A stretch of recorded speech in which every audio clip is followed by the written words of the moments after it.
Nadidiin ngayon yung misis ni SPO3 Ricky Santa Isabel sa illegal umanong gawain.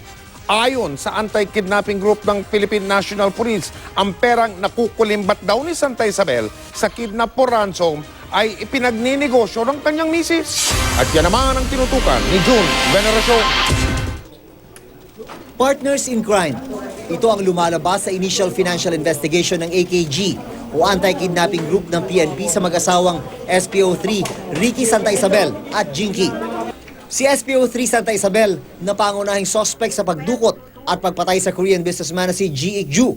Aktibo umanong sangkot sa kidnap for ransom. Ang nakukolekta ng SPO3 Santa Isabel na pera, ginagawang puhunan ng kanyang asawa. Siya yung, kumbaga, enkargado financially.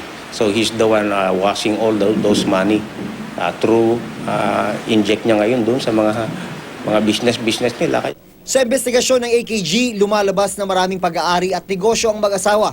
Kahit na ang basic pay ng isang SPO3 ay nasa 25,394 pesos kada buwan lamang. At si Jinky naman ay isang paralegal. May mga prangkisa sila sa Western Union. That is international money, money, yan? Remittances, gano'n. Tapos, meron siyang travel agency.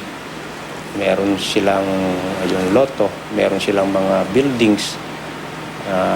Dito sa Cubao area. Hindi tinanggi ni Jinky Santa Isabel ang mga pag-aari nila. Pinaghirapan daw nilang mag-asawa ang pagpundar sa mga ito. Nakadeklara naman daw ito sa Statement of Assets and Liabilities and Net Worth o SALE ng kanyang asawa. Itinuro pa sa GMA News ni Mrs. Santa Isabel ang lotto outlet nilang ito. Pati ang remittance center na ito. Sa kanila din daw ang insurance agency na ito at ang building na ito. Lahat nasa Cubao. Open ito. Imbestigahan nila. Kompleto yung papeles namin. Imbestiga sila sa asset namin. Walang problema kasi nakadeclare naman yan sa SALEND ng asawa ko eh. Meron kaming info na binabalidate namin is yung investment nila sa isang insurance company na worth 20 million. And because of that, parang naka-insured si Ricky Santa Isabel ng 30 million kung natural death o ewan ko yung ako nun din 60 million kung parang intentional pagkapatay na. Sabi ni Dumlao, malamang daw maisama nila ang asawa ni Santa Isabel sa kaso. Ang gusto niyang mangyari, may isi-senaryo silang pulis. Na kunyari, sasabihin ni Ricky, ito yung mga tunay na kidnapper. At pag namatay na yung mga pulis na yun na ituturo ni Ricky, absuelto na si Ricky. Ayon kay Jinky, isa si Senior Superintendent Glenn Dumlao sa mga nakausap niya tungkol sa kaso ng asawa. Kasama si Superintendent Rafael Dumlao at abogado nito. Isa raw ito sa mga pinagdududahan niya. Pero sabi mismo ni PNP Chief General Bato de la Rosa, hindi sangkot si Senior Superintendent Dumlao. Please, yung pagkuha nyo, yung pagkukover nyo, tingnan nyo lang gusto. Huwag naman nyo baligtarin na ang masama naging mabuti, yung mabuti naging masama.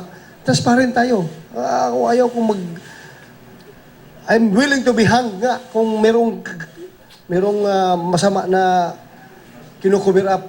Si Senior Superintendent Glenn Dumlao ay nasangkot na dati sa magpaslang sa PR man si Bobby Deser at driver nito noong taong 2001. Ginawa siyang state witness kung saan itinuro niya si dating PNP chief at ngayon Senador Panfilo Lacson bilang mastermind. Pero sa korte, binaliktad ni Dumlao ang statement niya at sinabing inosente si Lacson at pinipilit lamang siya na idiin ito.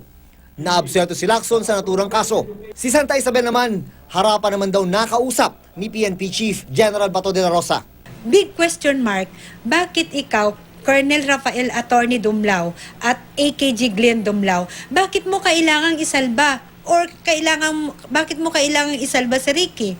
Or bakit mo kailangang magbigay ka ng tulong? O kung totoo may kasalanan, di itinutolerate mo yung pulis mo, una-una, colonel ka, mataas ang ranggo mo, bakit mo kung kidnapper yan si Ricky, bakit mo kailangang tulungan siya? Puro self-defense, puro alibay. Yung taong naiipit na gumagawa ng mga istorya, halata mo naman yun. Kahit na hindi ako graduate na psychology, I've been investigating secessional cases noon pa. Alam ko na yung taong nagsinungaling. June Veneracion, Nakatutok, 24 Oras.